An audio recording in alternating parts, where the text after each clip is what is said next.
भारत जोड़ो यात्रा का क्या तात्पर्य है? कांग्रेस की जो उच्च लीडरशिप है, चाहे राहुल गांधी है, अपने परिवार के गिरेबान में झांक करके देखना चाहिए और फिर विचार करना चाहिए कि भारत जोड़ो जो उसने कहा है, क्या उनके पूर्वजों ने उस भारत जोड़ो का सम्मान किया है? ये बात उनको ये देश भी पूछ रहा है, देश के साथ साथ लोग पूछ रहे हैं। उन्होंने अपने गिरेबान में झांकना चाहिए। आज न्याय पत्र की बात कर रहे हैं। जिस व्यक्ति ने, जिस दल ने 55 वर्ष तक एक क्षेत्र शासन किया हो और उसके शासन के अंदर, घर के अंदर ना तो पानी पीने के लिए मिला, ना बिजली मिली और ना ही किसी भी व्यक्ति को जो ये बात बोलते हैं गैस का सिलेंडर मिला। अरे ये आज न्याय की बात कर रहे हैं। न्याय तो आपकी सरकार के अंदर लोगों के साथ अन्याय होता था और वो अन्याय, एक गैस का सिलेंडर लेने के लिए 3 दिन तक लाइन में लगा रहना पड़ता था। देश के लोग भूले नहीं हैं। देश के लोगों के साथ आपकी सरकार में अन्याय हुआ है। किसी के घर के अंदर पानी नहीं था। ये आपकी सरकार के अंदर देश के लोगों के साथ अन्याय हुआ है। मैंने देखा है कि हमारी माताएं बहनें 1-1 किलोमीटर से सड़क के ऊपर मटका रख करके पीने का पानी लेकर के आती थी। वो अन्याय था। नरेंद्र मोदी जी ने न्याय किया है। इन्होंने तो गैस का सिलेंडर लाइन में दिया। नरेंद्र मोदी जी ने न्याय किया है, उस लाइन को खत्म किया और लाइन को खत्म करके उस माता बहन के घर के अंदर भी गैस का कनेक्शन सिलेंडर पहुंचाया, जिसके घर के अंदर गैस का सिलेंडर कनेक्शन नहीं। देश देख रहा है इनकी सरकार के अंदर देश के साथ अन्याय हुआ है।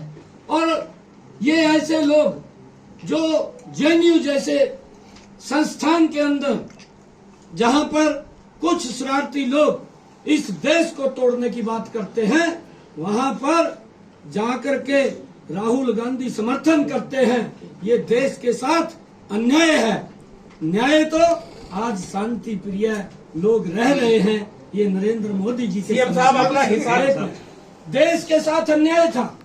हमारे जो जांबाज नौजवान साथी थे, हमारी रक्षा के लिए बॉर्डर के ऊपर खड़े होते थे, इन्हीं की सरकार के अंदर उनके ऊपर पत्थरबाजी होती थी। ये देश के साथ अन्याय था। परंतु आज न्याय हो रहा है। आज उन नौजवानों के ऊपर ना तो पत्थरबाजी है और ना पत्थरबाज दिखाई देते हैं। ये देश के लोगों से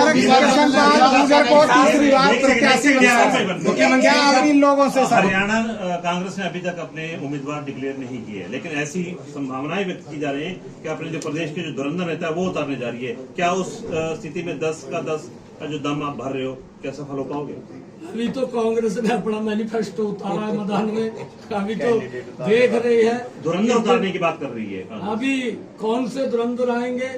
जो इनके बड़े नेता हैं वो तो इलेक्शन लड़ने से बच रहे हैं। उनको इस बात का मालूम है कि मोदी के सामने हम टिक नहीं पाएंगे, हमारी बेइज्जती होगी।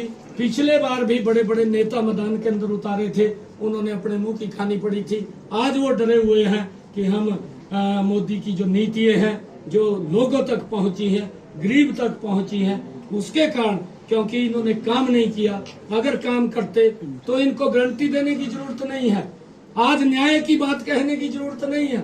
55 साल तक अगर किसी सरकार ने, एक दल ने का शासन किया हो और 55 सालों के अंदर भी उसे गारंटी देनी पड़ती है वोट के लिए और उसको न्याय मांगना पड़ता है वोट के लिए, तो उसके ऊपर देश विश्वास नहीं करता।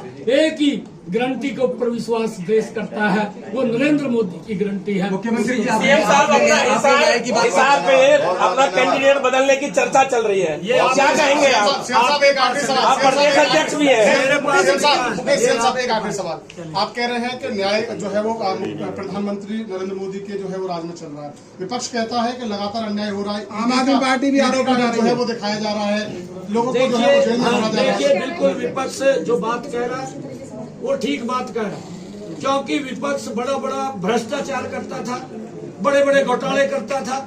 नरेंद्र मोदी जी ने उसको बंद कर दिया है और जिन्होंने पैसा लूटा है, नरेंद्र मोदी जी बोलते हैं उनको देश को वापस करना पड़ेगा।